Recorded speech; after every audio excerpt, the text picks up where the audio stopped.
اللہ رب العزت نے ہمارے لیے آسانیاں پیدا فرمائی۔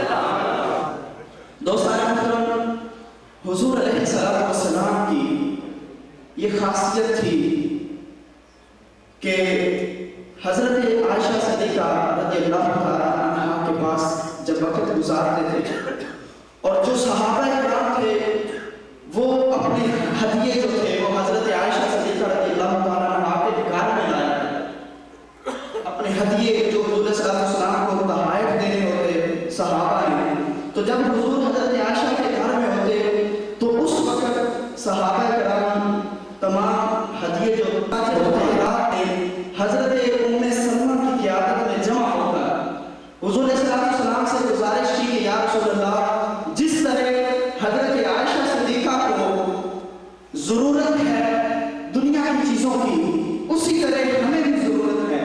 جس طرح حضرت عائشہ صدیقہ رضی اللہ تعالی عنہا آپ کو کسی چیز کی ضرورت ہے، دنیاوی مال کی ضرورت ہے، اسی طرح ہمیں بھی حاجت ہے، ہمیں بھی ضرورت ہے۔ آپ اپنے صحابہ کو حکم دیں کہ جس طرح وہ ہدیے حضرت عائشہ کے گھر میں پیش کرتے ہیں، اسی طرح ہمارے گھر میں بھی صحابہ کرام ہدیے لے کر آیا کریں۔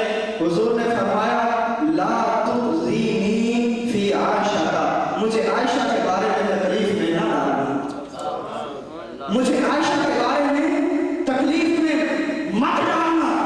اے ام سلمہ، غور سے سن لے، میری پیاری عائشہ کا یہ امتیاز ہے کہ جب تم میں سے کسی ایک کے گھر میں ہوتا ہوں تو خدا کی وحی نہیں آتی، میں عائشہ کے ساتھ ہوتا ہوں، خدا کا کلام آتا ہوں۔ نعرہ تکبیر، نعرہ رسالت، نعرہ حیدری، نعرہ غوثیہ۔ اور حضور علیہ السلام فرمایا کرتے تھے کہ اللہ رب العزت نے کاملین مرد بہت زیادہ پیدا کیے ہیں، لیکن عورتوں میں سے حضرت مریم بنت عمران اور حضرت آسیہ جو کہ فرعون کی زوجہ ہیں، ان کو بڑی فضیلت کی ہے۔ اور ساتھ ساتھ حضور صلی اللہ علیہ وسلم نے فرمایا فضل عائشہ علی سائر النساء کفضل السرید علی الطعام۔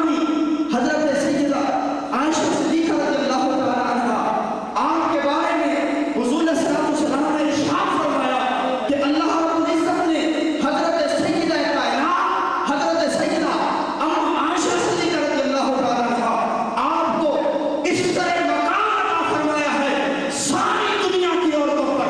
وفی روایت ایک روایت میں یوں آتا ہے کہ فضل القمر علی سائر النجوم، جس طرح اللہ رب العزت نے چاند کو سارے ستاروں پر فضیلت دی ہے، اسی طرح حضرت عائشہ کو دنیا کی تمام عورتوں پر اللہ نے فضیلت عطا فرمایا۔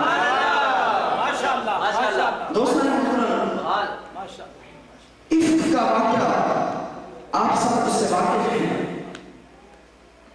حضرت عائشہ صدیقہ رضی اللہ تعالی عنہا آپ کے بارے میں منافقین نے جب جھوٹا پروپیگنڈا کیا، یہ حدیث پاک جو اب میں سنا رہا حضرت امام بخاری نے اس کو روایت کیا ہے، اور روایت کرنے والی خود حضرت سیدہ عائشہ صدیقہ ہے۔ اب فرماتی ہے کہ عفت کا واقعہ خود بیان کر رہی ہے۔ فرماتی ہے کہ حضور صلی اللہ علیہ وسلم کی یہ عادت کریمہ تھی، آپ کی یہ عادت کریمہ تھی کہ جب بھی کسی سفر کے لیے جاتے تو ازواج مطہرات کے درمیان قرعہ ڈالی جاتی، جس کے نام قرعہ نکلا تھا وہ حضور صلی اللہ علیہ وسلم کی ہم سفری اختیار کرتی۔ تو غزوہ بنو مستلق میں جب قرعہ ڈالا گیا تو حضرت عائشہ صدیقہ رضی اللہ تعالی عنہا کو یہ سعادت حاصل ہوئی کہ حضرت عائشہ رضی اللہ تعالی عنہا حضور صلی اللہ علیہ وسلم کی ہم سفر۔ اب فرماتی ہے کہ جب غزوہ بنو مستلق سے ہم واپس آ رہے تھے، اس وقت پردے کے احکام اتر چکے تھے۔ پردے کے احکام بولیے اتر چکے تھے۔ تو آپ فرماتی ہے کہ اس غزوے سے جب ہم واپس آ رہے تھے تو مدینہ شریف بڑا قریب تھا، مدینہ شریف بڑا قریب تھا اور علماء بیٹھے ہیں اس حدیث پاک کو انہوں نے بھی پڑھا ہوگا کہ جب مدینہ قریب ہوگا تو مدینہ کے ساتھ حضور کو اتنی محبت ہوتی تھی کہ حضور صلی اللہ علیہ وسلم کی آنکھوں کے سامنے جب مدینہ شہر نظر آتا تھا، حضور کی آنکھوں کے سامنے جب مدینہ شہر ہوتا تھا تو حضور اپنی سواری کو تیز کر دیا کرتے تھے۔ حضرت عائشہ فرماتی ہیں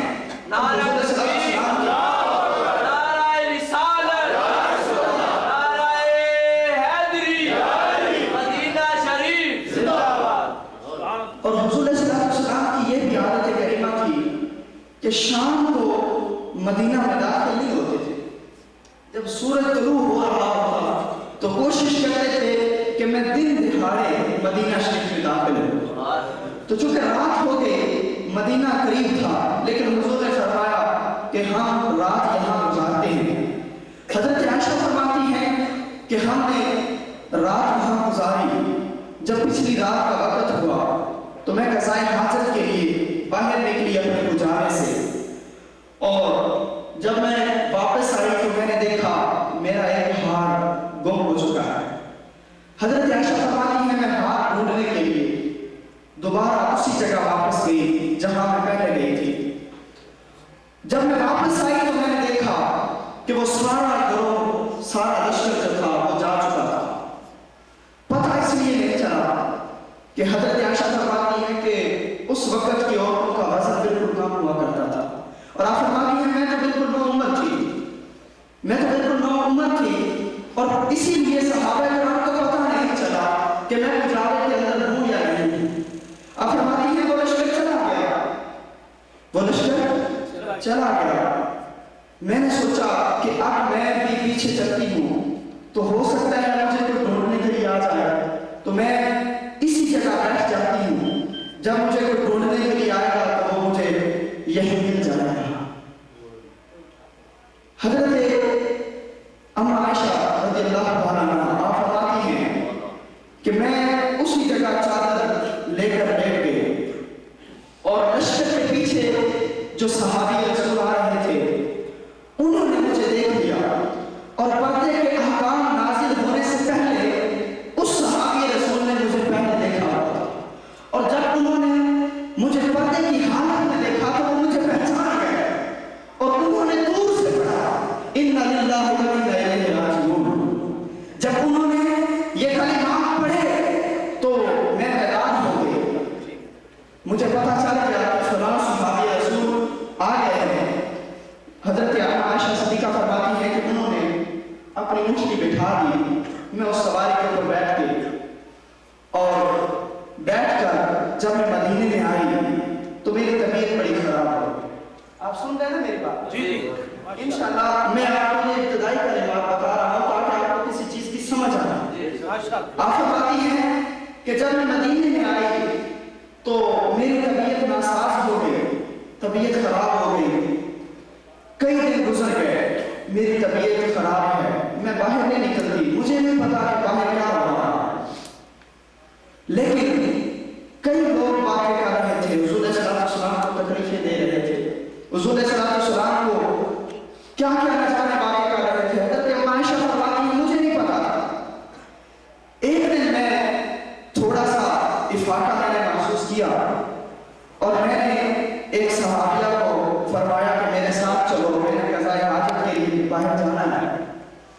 آپ جب باہر گئے تو اس صحابیہ کی چادر پاؤں کے نیچے آ گئی، پاؤں کے نیچے اس صحابیہ کی چادر آ گئی۔ یہاں بڑی پوائنٹ پر بات کرنا چاہتا ہوں، اس صحابیہ کی چادر پاؤں کے نیچے آ گئی، اور جب پاؤں کے نیچے چادر آئی چونکہ وہ بزرگ صحابیہ تھی، گر پڑی اور کہنے لگی کہ میرے بیٹے کا اس کی ماں روئے، میرے بیٹے کا اس کی ماں روئے۔ اپنے بیٹے کو کہہ رہی ہے، ان کے بیٹے کا نام حضرت مصطفیٰ رضی اللہ تعالیٰ عنہ، کہہ رہی ہے میرے بیٹے پر اس کی ماں روئے۔ حضرت سیدہ عائشہ صدیقہ سمجھتی تھی کہ اس کا بیٹا وہ شخص ہے جو غزوہ بدر کے اندر حاضر ہوا تھا، جس نے غزوہ بدر کے اندر مسلمانوں کے ساتھ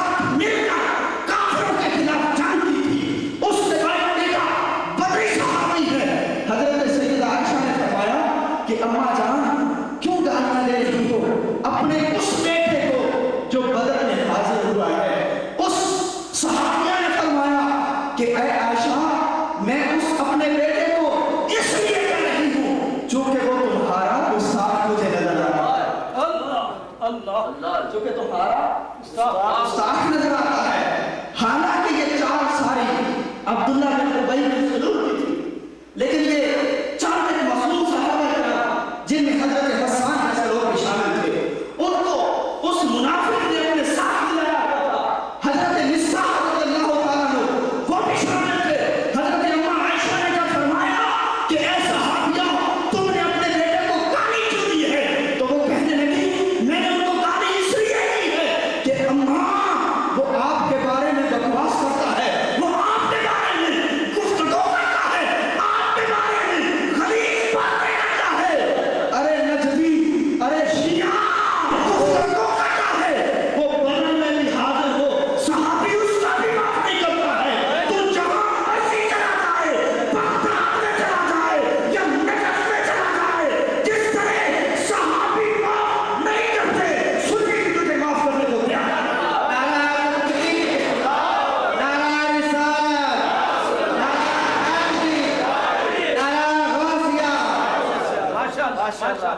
دو سال پھر کیا ہوا؟ حضرت عائشہ نے فرمایا کہ صحابیہ بزرگ مجھے بتاؤ تو صحیح کیا واقعہ ہے، واقعہ کیا ہے، مجھے تو پتا نہیں. اس صحابیہ نے یہ سارے احوال سنا دیے. حضرت عائشہ فرماتی ہے جب میں گھر آئی تو حضور صلی اللہ علیہ وسلم میرے پاس آتے لیکن بیٹھتے نہیں تھے. میں محسوس کر گئی کہ لگتا ہے حضور صلی اللہ علیہ وسلم پریشان ہیں، اس سے ناراض تھی. لیکن آپ چاہتی تھی کہ میں اپنے والد گرامی کو، اپنی والدہ ماجدہ کو یہ سارا واقعہ سناؤں، یہ سارا واقعہ میں سناؤں اور ان سے پتہ تو کرو یہ کون لوگ ہیں جو اس طرح کی باتیں کر رہے ہیں. جب حضور صلی اللہ علیہ وسلم تشریف لائے حضرت اماں عائشہ صدیقہ رضی اللہ تعالیٰ عنہا فرماتی ہیں میں نے اجازت رکھی کہ حضور مجھے اجازت دیں، میں نے اپنے والد گرامی کے گھر میں جانا ہے. حضور صلی اللہ علیہ وسلم نے اجازت دے دی. اجازت جب ملی تو حضرت عائشہ صدیقہ رضی اللہ تعالیٰ عنہا حضرت ابوبکر صدیق کے گھر آئی اور حضرت سیدنا صدیقہ رضی اللہ تعالیٰ عنہ آپ کے سارے احوال حضرت عائشہ صدیقہ رضی اللہ تعالیٰ عنہ کو سنائے. آپ فرماتی ہیں میں بہت زیادہ رو رہی تھی، میں بہت زیادہ رو رہی تھی، میں بہت زیادہ رو رہی تھی. حضور صلی اللہ علیہ وسلم بھی بہت زیادہ پریشان تھے، بہت زیادہ. حضور صلی اللہ علیہ وسلم بھی پریشان تھے، منافقین تنگ کر رہے تھے. عبداللہ بن ابی بن سلول کی بات تھی، وہ سرکار میں آمد تھی اور یہود و حنود جنتی پتیاں ڈالتے تھے. حضرت اماں عائشہ فرماتی ہیں ایک دن حضور صلی اللہ علیہ وسلم نے اسامہ بن زید رضی اللہ تعالیٰ عنہ کو بلایا. کون حضرت اسامہ بن زید رضی اللہ عنہ؟ یہ کوئی عام صحابی رسول نہیں، علماء تشریف فرما ہے. اسماء اور نظام کے بارے میں صحابہ کی تاریخ کو جنہوں نے پڑھا ہے وہ جانتے ہیں حضرت اسامہ بن زید رضی اللہ تعالیٰ عنہ حضرت زید بن حارثہ کے بیٹے، حضرت زید بن حارثہ جن کو حضور نے اپنا بیٹا کہا تھا. اور حضور صلی اللہ علیہ وسلم ایک طرف حضرت اسامہ بن زید کو بٹھا دیتے تھے، ایک طرف حضرت امام حسن کو بٹھا دیتے تھے اور فرماتے تھے کہ یہ میرا پوتا بیٹا ہے، یہ میرا نواسہ بیٹا ہے. وہ حضرت اسامہ بن زید رضی اللہ تعالیٰ عنہ جن کے بال بڑے لمبے ہو گئے، بال بڑے لمبے. صحابہ نے حضرت اسامہ بن زید کو پوچھا کہ اسامہ بن زید اتنے لمبے بال رکھنا تو جائز نہیں ہے، اتنے لمبے بال رکھنا جائز نہیں ہے. زلفوں کی کوئی مقدار ہوتی ہے، اس مقدار زلفیں رکھنی چاہیے. اتنے لمبے بال رکھنا بولے اتنے لمبے بال رکھنا جائز نہیں ہے. حضرت اسامہ نے محبوب کے صحابیوں تم شریعت کو دیکھ رہے ہو، رب الجلال کی ذات کی قسم ہے جب سے میرے ان بالوں پر کملی والے آقا کے ید اللہ والے ہاتھ ملے ہیں مجھے شرم آتی ہے میں ان بالوں کو کٹوا